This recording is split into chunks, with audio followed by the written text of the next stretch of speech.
Olá, sejam muito bem-vindos ao meu canal no YouTube. Estamos dando início a mais um Construindo Sentidos e hoje estamos com a consultora de imagem Cris Alves, idealizadora do método Persuna. Cris, quero te agradecer por me receber aqui no seu espaço e vamos bater um papo para as pessoas entenderem um pouquinho sobre a sua trajetória, sobre a sua atividade profissional. E a primeira coisa que eu gostaria de saber é, deixando um pouquinho a sua trajetória para depois, Cris, o que você faz hoje profissionalmente, né? O que você tem oferecido, que atividades que você desempenha? Bom, eu faço consultoria de imagem no método que foi criado por mim e é o primeiro no mercado, tanto nacional quanto internacional, que é o fato da gente considerar o rosto como guia de toda a imagem pessoal. O rosto? Exatamente. Explica um pouquinho com mais detalhes pra gente. Logo no início da minha carreira, Golber, eu percebi que não dava para trabalhar com o cliente considerando só o pescoço para baixo. Então, o mercado de consultoria de imagem, ele tem essa tradição de trabalhar muitos elementos da vestimenta e da aparência e deixar para outros profissionais as propostas para o rosto, de cabelo, de barba, maquiagem, enfim. Então, eu considero que a proposta que eu faço para o cliente tem que ter essas sugestões de alteração, de mudança, já incorporadas dentro do que ele deseja. Então, em primeiro plano, a gente analisa o rosto para a gente adequar os desejos de imagem e transferir essas linhas, essas formas e essas cores também para tecidos, roupas e estampas. Ô Cris, o que o rosto tem de tão especial para ser nosso carro-chefe? Queria entender assim, mas porque na verdade a primeira coisa que a gente olha é o rosto de uma pessoa? Sim, é o tempo todo, Golber. A gente se conecta com as pessoas e com o mundo ao redor por meio do nosso rosto. São vários os fatores que a gente pode elencar para dizer que o rosto é mais importante para a gente, desde sobrevivência, porque é o único segmento do corpo que concentra os 5 sentidos. Sim. Tem também uma questão de conexão cerebral, então o rosto ele se conecta intimamente com o cérebro, com o tronco cerebral, então a gente corresponde às emoções no primeiro plano com o rosto, então a gente tem uma ligação emocional mais forte com o rosto do que com o resto do corpo.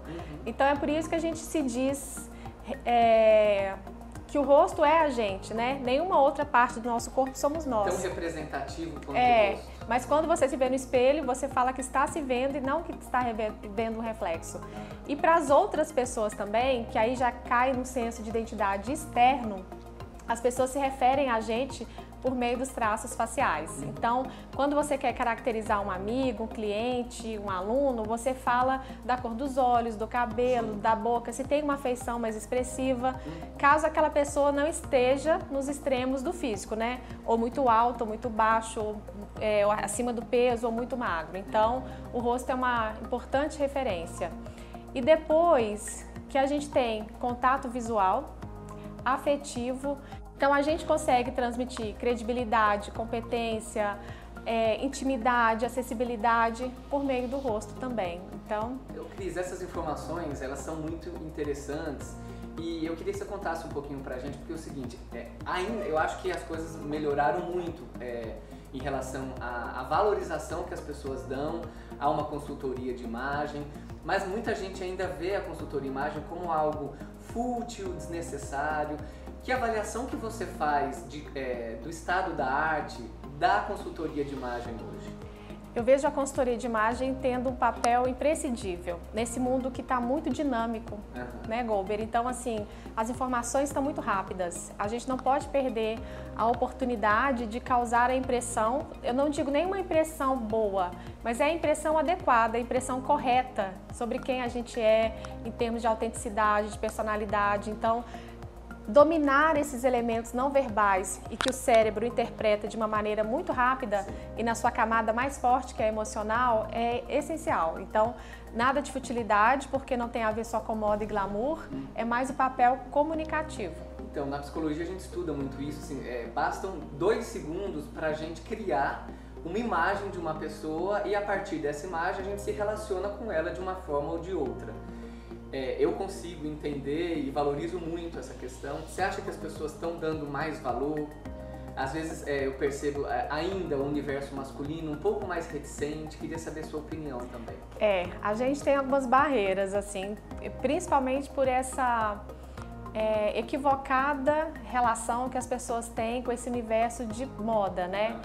Mas felizmente tem caído bastante isso e as pessoas estão dando o devido valor. Eu acho que a gente ainda tem que trabalhar bastante para divulgar, para que as pessoas conheçam esse outro lado, que ele é pé no chão, ele é concreto, ele é real, né? Ele traz benefícios assim concretos mesmo para quem está buscando.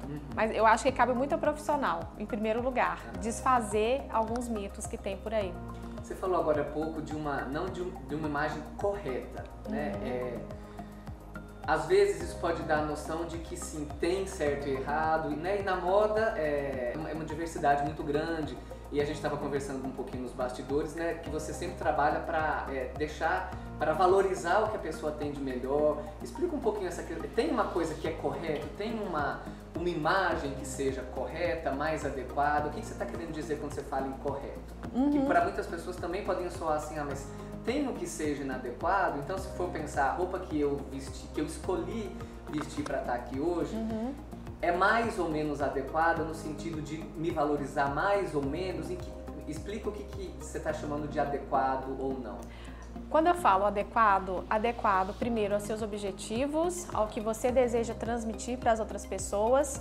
Então não adianta a gente querer criar um personagem para tentar burlar alguma coisa, porque a gente não tem solidez para isso, né? Não tem base para isso. Chega uma hora que isso cai por terra, se a gente tentar criar uma imagem que não condiz com a nossa essência. Então o adequado em primeiro lugar, adequado para mim, então adequado para quem eu sou. Adequado se eu tenho algum ruído na minha imagem, né? Assim, às vezes a gente tem noção da pessoa que a gente é, dos nossos atributos, do nosso repertório, e a gente não está conseguindo espelhar isso para as pessoas, porque de fato o universo hoje tem muitas informações, muitos estímulos. De repente a gente é levado pela opinião alheia de um amigo nas escolhas, né? Então, se você está focado muito no seu trabalho, no seu dia a dia, de repente você não para pensar tanto nas escolhas que você está fazendo para você, para a sua imagem.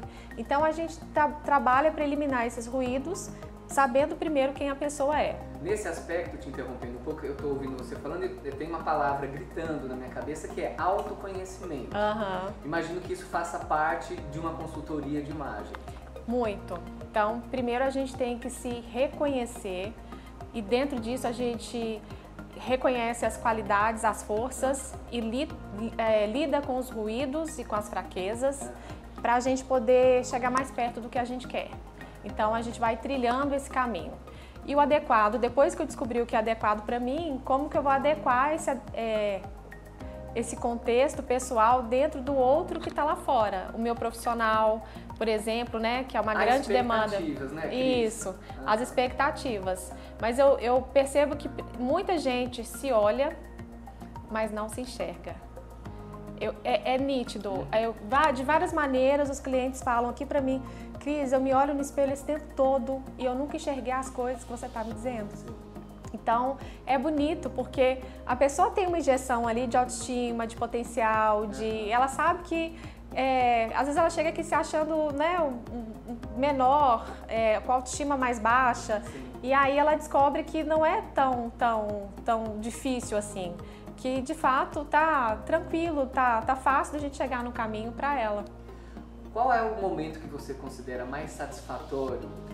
Quando você está ajudando alguém a cuidar dessa imagem, esse posicionamento, qual que é o momento de maior satisfação para você ao longo de uma consultoria? É quando então acontece esse clique, Gober. É quando a pessoa descobre que aquele traço que incomodava, que ela achava que era a pessoa mais feia do mundo, na verdade aquilo tem muito a ver com ela, com o comportamento dela, com a personalidade, que de fato é um traço que a empurrou ao longo da vida. Então, lidar com as suas imperfeições e quando a pessoa sai da zona do conforto, se sente confortável fora dela.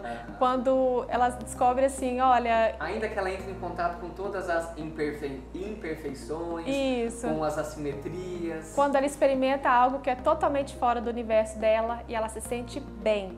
Então isso para mim é o certificado de que o trabalho de reconhecimento do cliente, de entrada no universo dele foi bem feito, porque mesmo provando coisas diferentes, saindo do universo e da zona do conforto, sim, a pessoa se sente reconhecida, né? Fazendo uma composição de cores que ela nunca fez, um corte de cabelo novo, peças novas para o guarda-roupa dela. E aí, olha, nunca usei isso, mas eu estou me sentindo tão legal.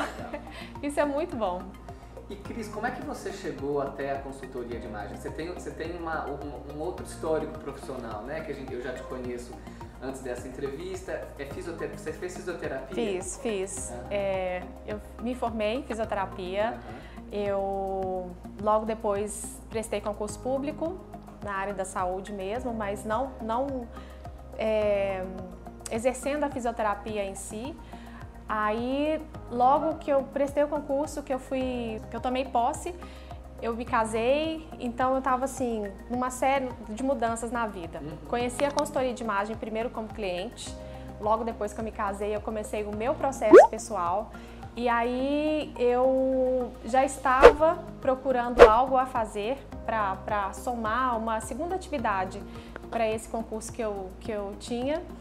E a consultoria apareceu depois como um curso no âmbito assim, de um hobby. Eu caí no curso de consultoria, o primeiro que eu fiz, com a intenção de fazer um hobby, de um curso para distrair, enfim, para ter um conhecimento extra, né? Tinha gostado da experiência do cliente, resolvi fazer um curso como eu faria e fiz, de gastronomia, de vinhos, enfim. Só que no primeiro dia de aula, deu aquele clique assim, aqui está a atividade que eu estou buscando como segunda. Então já tinha a visão do cliente, na aula, com a outra visão do profissional, eu me decidi me tornar consultora. E de lá para cá, o que era um hobby, começou com uma atividade informal, foi crescendo, até o ponto que eu estou hoje. E para as pessoas conhecerem um pouquinho mais do seu trabalho, hoje você oferece cursos, não é isso? Sim. Hoje eu ofereço cursos na metodologia Persona, que é uma especialização em consultoria de imagem guiada pelo rosto, voltada para todo e qualquer profissional que lide com a imagem e com o rosto dos seus clientes. Então eu tenho um forte público de consultores de imagem, até mesmo porque, né, é a bagagem que eu tenho profissional, mas também é procurado por dermatologistas, barbeiros, cabeleireiros, maquiadores, dentistas, cirurgiões plásticos, que é um público que está aí no entorno, né, que conversa com a área. Para a gente ir encerrando, qual que é a perspectiva, como é que você vê a consultoria de imagem nos próximos 5 anos? Bom, eu vejo a profissão sendo mais reconhecida, já houve até uma pesquisa do New York Times, se eu não me engano, dizendo que é uma das 10 profissões mais promissoras, né, no universo aí de 10 anos para frente. Então, e com o seu papel social também. Eu acredito muito no papel social da consultoria de imagem. Espero que a gente tenha pessoas mais compromissadas, porque o mercado cresce, mas é um mercado que não tem uma barreira de entrada muito forte, então a gente precisa solidificar, construir mesmo essas questões éticas e profissionais para que a gente possa exercer o nosso melhor. E para finalizar, eu queria que você olhasse para aquela câmera e deixasse um recado para aquelas pessoas que não estão satisfeitas com a sua imagem e não estão satisfeitas com a forma como se posicionam, né? Sentem esse desalinhamento, um recadinho para essas pessoas. Bom, eu gostaria de dizer, reforçando aqui a minha conversa com o Golber, que a consultoria de imagem ela é uma ferramenta de autoconhecimento e de felicidade, vamos assim dizer. Porque quando a gente descobre os potenciais da gente, a gente elimina esses ruídos e se sente à vontade dentro do que a gente é, da nossa própria pele, das roupas que a gente veste e das mensagens que a gente está comunicando, a gente só tende a crescer, a gente só tende a se fortalecer e espalhar essa felicidade aí para as outras pessoas também. E agora chegou aquele momento que a gente fica sempre querendo que chegue, que é o momento final, no qual a Cris vai mostrar qual o objeto que ela trouxe, que tem um simbolismo importante relacionado à sua carreira. Vamos? Vamos! É sempre uma expectativa para mim também. Surpresa! Vamos! Cris, pode pegar aqui. Posso pegar? Estou vendo 2 objetos. São 2, mas eles têm a mesma função. Eu percebi, Golber, que eu sou uma pessoa de memórias afetivas, mas eu não sou de guardar lembranças. Então eu pensei assim, o que eu tenho de mais antigo, se eu guardei é porque tem, né, essa simbologia para mim. Essa é a minha primeira apostila de curso. Com a minha antiga marca, então foi uma das primeiras turmas de curso que eu montei, com todo o conteúdo que eu tinha elaborado. Pode folhear. E depois disso ela evoluiu bastante. Uma das penúltimas foi esse material aqui, que já é no modelo de fichário, né? Já é o modelo Persona, o método Não, Persona? Esse é o antigo, o anterior ao Persona. Porque o Persona está em produção agora. A gente vai ter uma primeira turma em Fortaleza? Em Fortaleza, Então, eu acho que eu guardei, aliás, tenho certeza que eu guardei todas as apostilas para eu ter essa memória afetiva da evolução de tudo, de repertório, de conhecimento, do curso em si, né? E eu guardo com muito carinho para eu lembrar da pessoa que eu fui. Sua trajetória. Minha trajetória. Essa construção, né, uma evolução. E do conhecimento que eu compartilho com muito cuidado e com muito carinho com os alunos, com as pessoas que eu vou encontrando aí nos cursos. Cris, 3 hashtags que resumem, em termos de sentimento, o sentido que tem para você ser consultora de imagem. O primeiro que me vem à mente é humanidade, porque assim como você é psicólogo, né, é um trabalho de interior que a gente faz com as pessoas e descobrir os seres humanos e as suas variações, as suas diversidades é muito, muito legal. Muito rico. E as pessoas, os clientes, elas me devolvem muito essa palavra, elas dizem que eu sou uma pessoa muito humana. Então, eu gosto de ouvir isso. A outra seria coragem, porque desbravar um universo ainda não... Um campo novo, né? Eu acho que exige da gente um pouco disso e no dia a dia também a gente tem que se revestir de um pouco de coragem para, aliás, bastante, né? Para enfrentar as situações cotidianas e se eu tivesse que escolher assim uma palavra seria coragem. Eu gosto disso. E o outro seria, aliás, várias com o mesmo sentido, assim. Satisfação, realização, felicidade. Então, para mim, consultoria tem esses 3 pilares. Tem um enorme, mas um enorme mesmo, assim, satisfação pessoal. Muito bacana. Nós vamos deixar aqui os contatos da Cris, para quem tiver interesse em conhecer um pouquinho mais do trabalho dela também. Cris, mais uma vez, muitíssimo obrigado. Sempre um prazer estar com você, aprendendo um pouquinho mais também. É um universo que para mim é muito interessante, né? Quando eu lido com as pessoas, entender a questão da imagem e do alinhamento dela, do posicionamento dela faz toda a diferença. Obrigado por me receber aqui. Quero convidar vocês a assistirem os outros episódios, a curtirem o canal, compartilharem este quadro com os amigos, com os familiares e se prepararem para a próxima entrevista também. Um abraço, até a próxima! Quando a gente pensa numa trajetória de sucesso, autoconhecimento é, sem sombra de dúvidas, um aspecto fundamental para que isso ocorra. Se você parar para pensar em pessoas que você admira e que são bem-sucedidas profissionalmente, avalie o quanto elas se conhecem. Se você for conversar com elas, muito provavelmente você vai ver que desde muito cedo esse foi um aspecto importante que elas cuidaram para que isso contribuísse para o sucesso que elas alcançaram no presente.